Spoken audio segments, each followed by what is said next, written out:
हा महाराष्ट्र अत्यंत धोकादायक लोकांच्या हातामध्ये गेलेला असं मी मानतो। एकनाथ शिंदे हे काय शिवसेना प्रमुख नाहीत किंवा शिवसेना प्रमुखांचे वारसदार नाही। एकनाथ शिंदे हे आणि त्यांचे लोक हे ईडी सीबीआयच्या भीतीनं पळून गेलेले जयचंद आहेत। जयचंद ज्यांनी देशाच्या शत्रूला किंवा महाराष्ट्राच्या शत्रूला मदत करायचं ठरवलंय आपली कातडी वाचवण्यासाठी। हे महाराष्ट्राला माहिती आहे।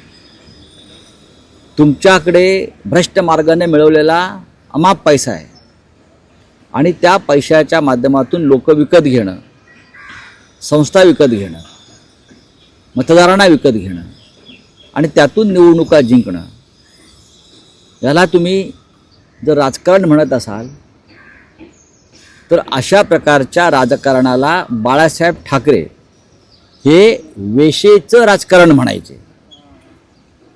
मी हा शब्द काळजीपूर्वक वापरतो।